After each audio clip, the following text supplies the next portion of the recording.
Hello everyone and welcome. I am live. It has been a little while since I've been live, and the reason I am doing this today is tomorrow is International Yoga Day and summer solstice, and I couldn't do it live tomorrow, so I thought let's do it today. So we are going to be doing a face yoga Q&A, so question and answer. So start popping your questions in the comments and I'm going to start answering those today. Hello everyone, welcome who is joining. I wonder if I can put on here that it's a Q&A. No, I can't at the moment. Hello, hi from Australia, hi. I'm in Bath in the UK today. So whilst you put your face yoga questions up there, or any other questions you've got, if you want to ask me on anything to do with wellness, you can ask me personal stuff if you like, beauty, yoga, business, your best face yoga for wrinkles in the forehead area. Okay, let's get going with that. Okay, so the main thing you want to do with the forehead area is relax the big frontalis muscle at the front of the forehead. Now, we tend to overuse that muscle and we tend to hold a lot of stress in that muscle as well, which in time tends to cause those horizontal lines in the forehead area. Now, we don't get those lines when we're younger because we have much higher production of the collagen and elastin. So they're the pumping agents in the skin, in that middle layer of skin. But as we get older, that production declines and we notice that those wrinkles don't bounce back like they used to. So what we want to do to try and prevent lines is try and keep the forehead nice and relaxed. And then to reduce lines, we really want to bring some massage into it, which is really going to help with that energy, or in yoga, we call it prana. In traditional Chinese medicine, we call it qi, that life force energy to that area, and also circulation too. So a few things you can do. You can train your forehead to stay really still. That's super helpful to do. I really like doing this, opening the eyes out really wide like that, and just practicing going side to side is really good. And you can look up and down.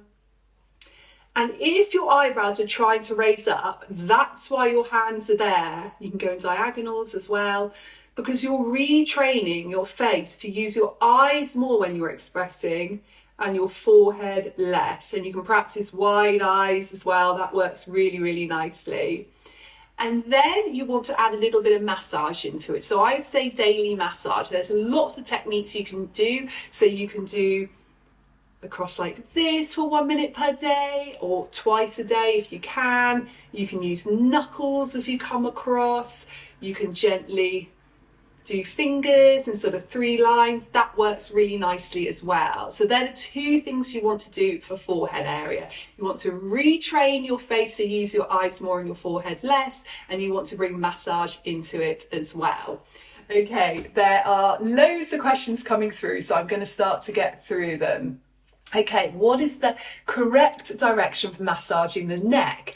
I've heard that we shouldn't massage the thyroid area in upward direction. Be great to get some clarity on this. Okay, so there's lots of answers to this question, so I'll break it down for you. Okay, first thing you want to do, if you want to do lymphatic drainage, then you want to go downwards. Now, lymphatic drainage is a much lighter touch than any of our lifting massage. So the lymphatic system is just under the skin surface, so you really want to go light touch. So what you would do if you're working the neck is you would come from under the ears, so really working from those lymph nodes, feather light touch. You can see I'm not even dragging the neck here at all, and then you can sort of pulse on this area. So this is just very, very basic lymphatic drainage. I have loads of videos on my YouTube channel, Face Yoga Expert. If you just search lymphatic drainage there, then you'll see those. So that's the direction you go for lymphatic drainage. If you want to do more of a lifting massage for the neck, you want to go like this. So I'm going a little bit deeper here, and I'm using that upwards direction, and I'm working down to the muscle to help to encourage the muscle to lift.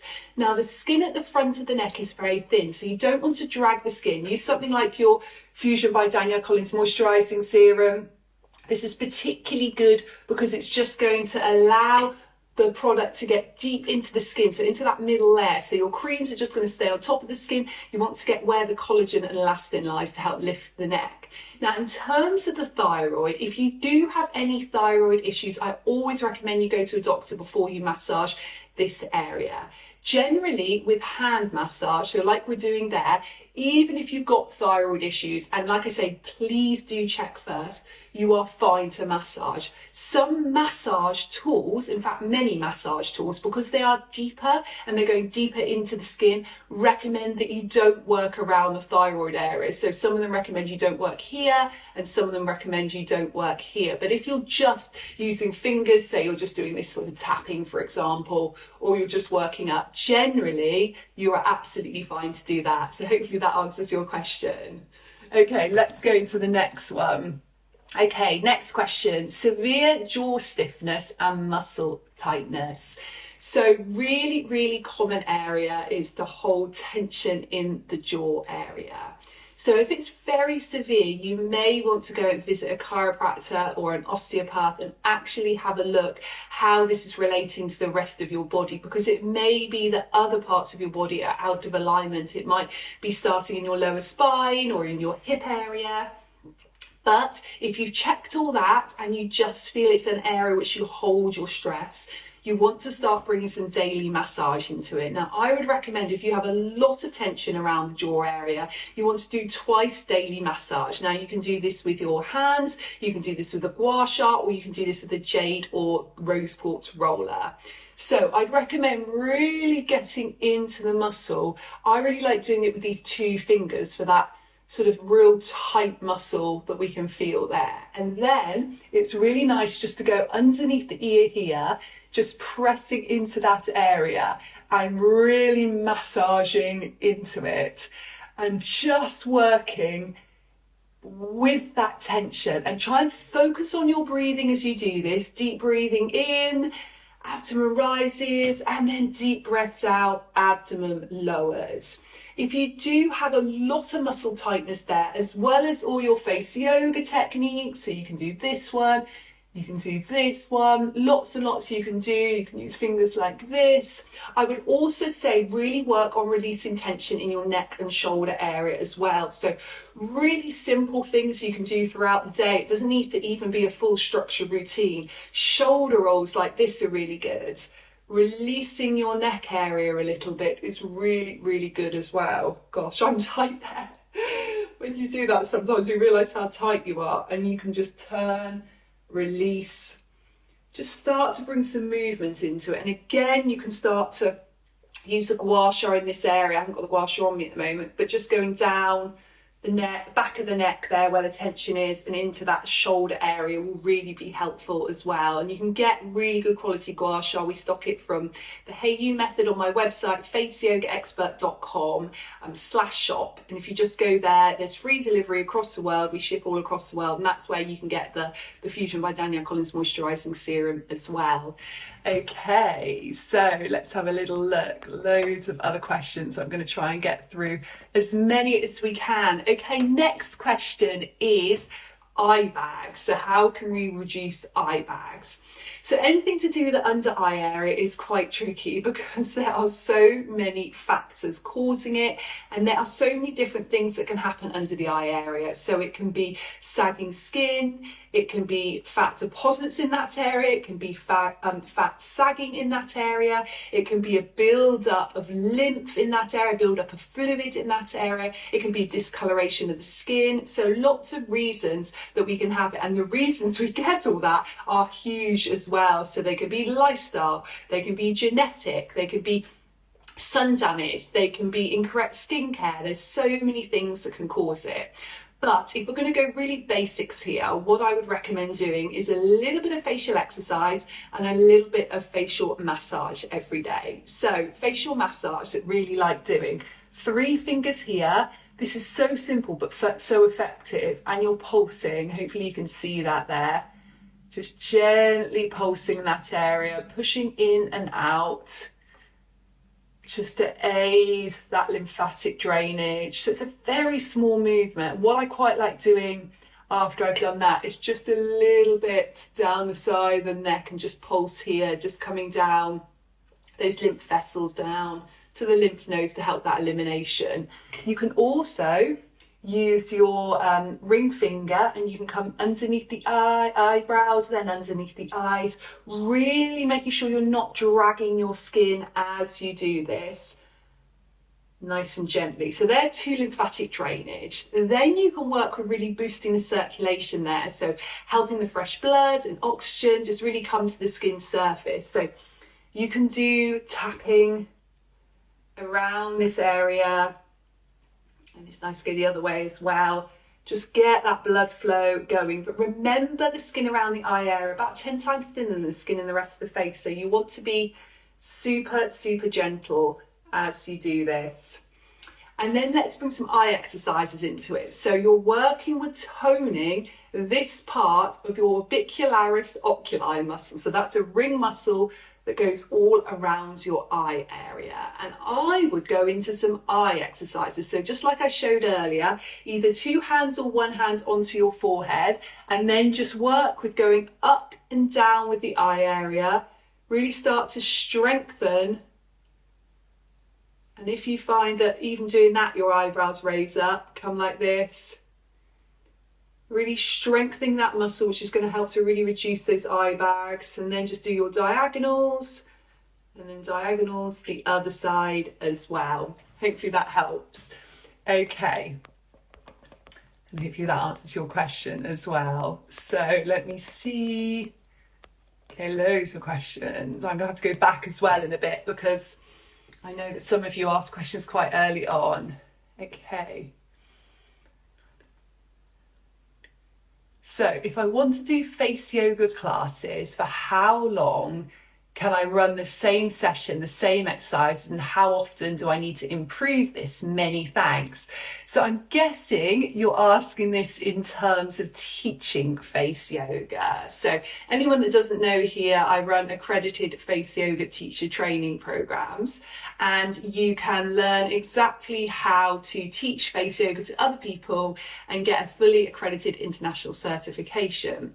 So when you're then teaching classes, which I think is the question you're asking here, how often should you switch it up? So what I would say, and I'll answer it the other way around as well if we're talking about personal use, but if you're talking about teaching it, I would say think about when you go to a yoga class. So when you go to a yoga class, more often than not, you're going to find things like a downward facing dog, maybe a cobra pose, maybe a child's pose, maybe a warrior sequence, maybe a sun salutation.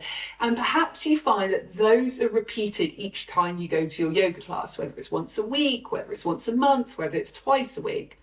However, in order to add variety, in order to work your muscles in a different way, in order to keep the class exciting, to keep it interesting, you want to put different techniques in there as well. So if you went to your yoga class and perhaps that week you were focusing much more on the shoulder area and releasing tension in the shoulders and learning a few new techniques for there, or you were opening the hip area. And the same thing goes for when you're teaching a face yoga class. Have some core techniques that you can repeat every time, and then bring in different ones to really add some variety into that. I would really, really recommend that. It's really good for all those reasons I talked about for the body yoga, exactly the same for the face yoga.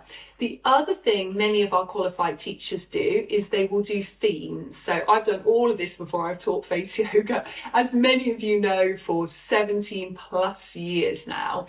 So the other thing you can do is you can do themes. So maybe you're teaching face yoga as weekly classes, and maybe one week you're focusing on the eye area. So you're doing acupressure, relaxation, exercise, massage, advice, all for the eye area. The following week you're doing the cheek area, so you can do it like that. The other way that many of our teachers do it, which I often recommend, is doing themes. So you could do like one week a theme about glow, a theme about energizing, a theme about relaxing, and again you could have some core techniques that you teach every time, but then you can add some variety into it. So I think that's the question you're asking. If you're asking about your own practice, I would say pretty much the same answer. So I would say have some core techniques that you're doing every time to really work with lifting those muscles or relaxing those muscles if that is what you're looking to do. But also you can add that variety into it as well and use your intuition. Remember, you are your greatest teacher. So if you have one day where you're doing your face yoga and you're holding a lot of tension in your jaw area, for example, do some more jaw release that day. Or maybe you've been looking at screen all day and your eyes are very tired, or you're pulling this area in and causing lines here. Then you're going to be doing a few more eye exercises or massage for that area. So hopefully that answers your question in the way that you were hoping. Okay, let's have a little look what our next question is. Okay, so sagging cheeks down to the mouth, almost like volume loss in the face. What can you do? Okay, so how can we lift our cheek area, which is pretty much, I think, the question that you're asking. So what I would recommend is you're doing daily exercises for the cheek area. But if you can, try and include exercises for the rest of the face as well. Remember, all the muscles are connected. So it is fine to sort of isolate an area and say, okay, I'm going to work my cheek area because that's my problem area. But remember, if you're having nice tone muscles around the jaw area and under the eye area, this is all going to provide structure and support for your cheeks as well. So a couple of my favourite techniques for the cheek area is puffing the cheeks out full of air and then transferring the air from cheek to cheek. So you're going.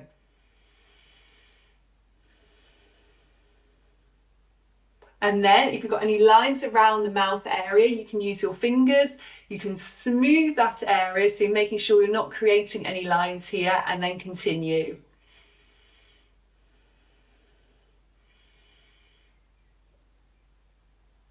So I'd recommend doing that 1 minute per day. You can do it twice a day if you like. I would also bring a bit of massage into it as well. So something simple like this would be really lovely to do, just to encourage that natural lifting of that area. Okay, this is a great question. There's a question saying, I worry that by manipulating my face, I will cause more wrinkles. That is a really common worry. I think that's Angie asking that. It's a really common worry, Angie. Now, this is my answer. If you are just pulling the face in any old direction, then yes, you are probably going to cause some damage. However, all of the techniques that I teach are done either in two ways. You're either working with relaxing the muscle really gently, or if you are working deeper into the muscle, you're working in the right direction. So you're working to manipulate the muscle upwards and outwards rather than pulling downwards. So for example, we're not just doing this any old way in the cheek area. It's going to cause all sorts of problems. However, if you are working into the muscle, you're working upwards and outwards, and you're using a mirror to ensure that no lines are created and you're not dragging delicate skin, particularly around the eye area or the neck area, whilst you're doing it, then you can't go too far wrong. Thank you for helping, it says. Oh, you're welcome.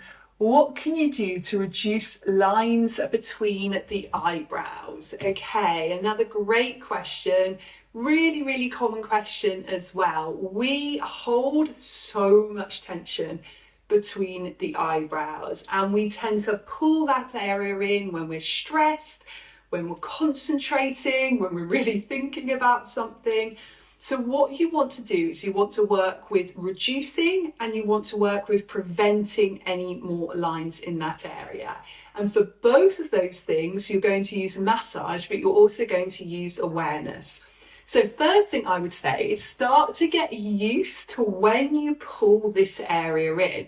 Almost start to have that understanding of what emotion is it, or where do you do this? So maybe have a little mirror on your desk and just keep an eye out and just notice, are you pulling that area in? Maybe when you're using your computer. Maybe be aware, are you pulling that area in when you're perhaps telling your kids off, or you're really trying to concentrate or something, or you're reading a book. And then you can start to consciously relax that area. And that is going to really help to prevent lines in that area, and or deeper lines forming if you already have lines in that area.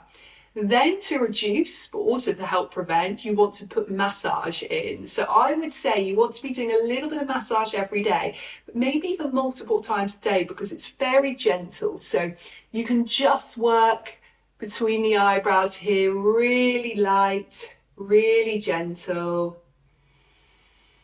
Nice breath.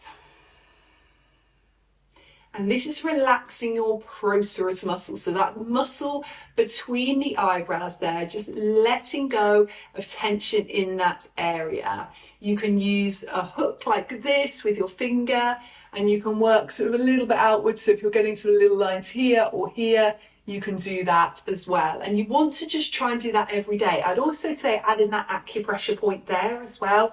So your yin tang point or your third eye point, working on the third eye chakra, and you can just massage one way and then the other, about 30 seconds each way. If you have tear grooves and dark circles under the eyes, what is the best remedy?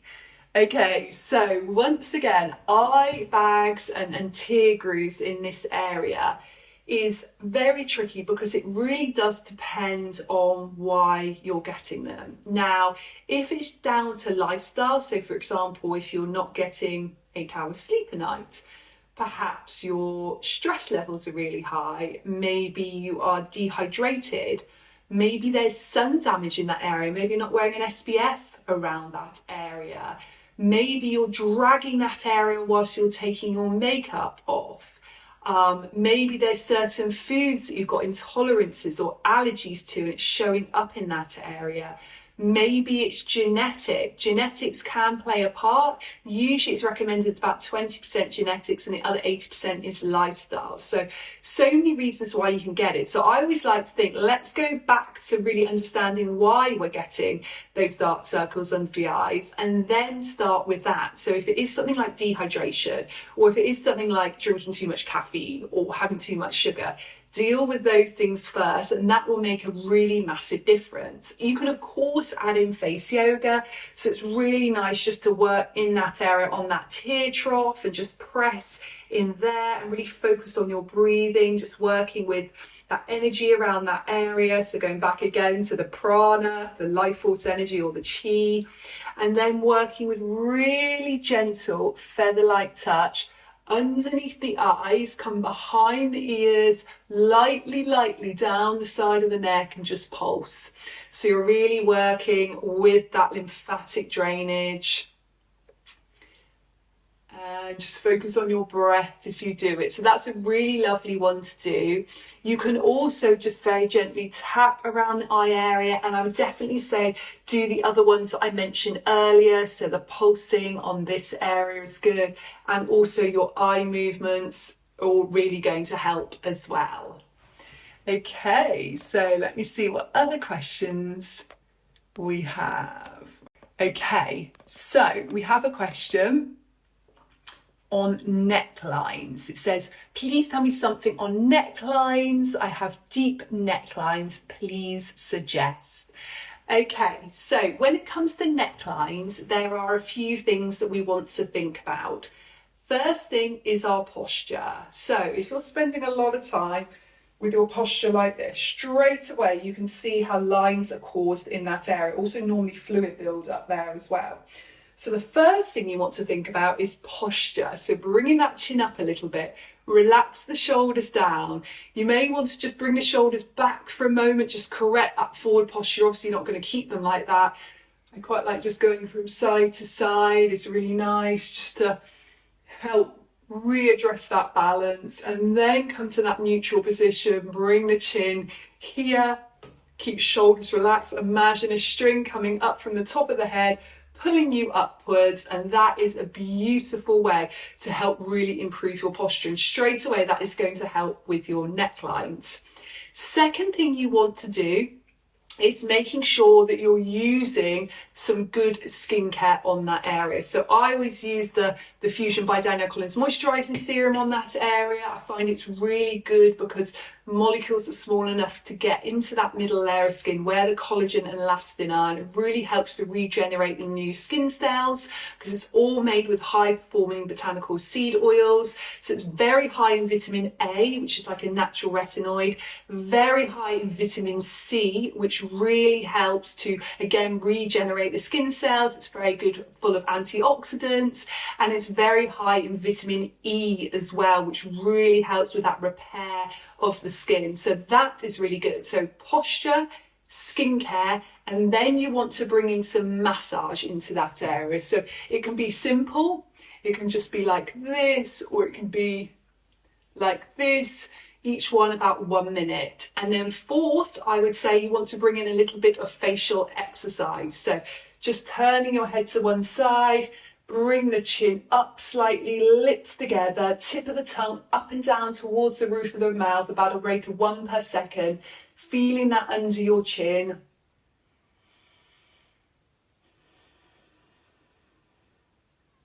"30 seconds one side and 30 seconds the other side." What is the best massage for number 11 lines? So we talked a little bit about this already. Lines between the eyebrows. I talked about this one. I talked about this one. I also talked about the awareness of when you're pulling that area in and really just trying to link it to the emotion as well. That's really, really key, to have an awareness of emotion, an awareness of what your face and your body are doing when you're feeling that emotion, because that really helps you just to step back and just correct anything that's going on there. I also talked about just bringing into this acupressure point here. It's really lovely. The other thing you can do is a gua sha in that area, just working upwards with your gua sha, or if you have a jade roller, just work upwards in that area as well. Another thing which is really nice to do is just tapping. I really like just tapping on that area. I think it really relaxes the procerus muscle. It really, and you can go slightly to one side as well. It really just wakes up the muscle. It just encourages those lines to really just get nourished, so helps them to bring again all that fresh blood and nutrients and oxygen right up to the skin surface. It's going to help your skin just generally look so much healthier. Okay, let's see if there's any more questions before we finish for today. Let's have a little look. Yes, we've got a few more questions, so let's see how many we can get through. So, any advice for nasolabial folds? So these are the lines between the nose and the mouth area. They're also called smile lines. Yes, so first thing I'd say is don't stop smiling. We really can't stop expressions. I know some face yoga people say if you don't smile you won't get lines, but that's what life is about, smiling. And actually I feel like it's a good time just to say there's absolutely nothing wrong with lines, guys. I think that we live in a society where lines are looked at as bad, and the way that I teach, I've always taught the Daniel Collins Face Yoga method, which is a method I created 17 years ago. And I am really pro-aging. I really think that aging is an absolute privilege. There is absolutely nothing wrong with having lines in our face. It's part of being a human being and it's part of aging. But if we want to use natural, holistic, feel-good techniques to help soften and reduce and prevent those lines, then that is wonderful. And that is what I teach to help our skin to look really healthy. So please don't ever feel that if you have a line in your face, then that's really abnormal, because it's not. We all have lines, and particularly if we choose, like I do, not to have any invasive treatments. I've never had any Botox or injectables or fillers or anything like that. Then again, we are going to expect that we're going to have some lines. But if you want to do some natural things just to soften those lines, that's what I'm going to show you now. So let's do our nasolabial folds. 2 fingers here, finger goes up the line, all the way up and lift off. And I love doing this one. It really helps to nourish that area. I'm doing this quickly, but you can do 1 minute each side. Works beautifully. Pinching gently down into the muscle, up that area, works nice as well. Tapping up, and you're also working those marionette lines there as well. Tapping up, lifting off. And just doing all that, just soften that tension. But again, try and release tension in your jaw, through your neck area, because if you're holding tension in your jaw, straight away you're going to tense this area too. There's a big difference between relaxed, happy smile lines and stress-related tension lines. Okay, let's have a little look. Okay, I think we have come to the end of our questions, guys. Gosh, I can't believe that half an hour has gone already. My goodness. So I'm going to save this live. It's about a 30-minute live. So if you want to re-watch it again, it'd be really helpful. I'm also going to put it on my YouTube channel, Face Yoga Experts. Make sure you subscribe to my YouTube channel as well, because I post videos on there 3 times a week. Loads of face yoga videos. I put up once a week, I put up a really holistic wellness business video. Loads of sort of general well-being, beauty, yoga videos. So it's a great channel if you want really good free content as well. Thank you so much everyone for being here today. Happy International Yoga Day tomorrow. Happy summer solstice. Take care and I look forward to seeing you all again soon. Bye guys. Bye.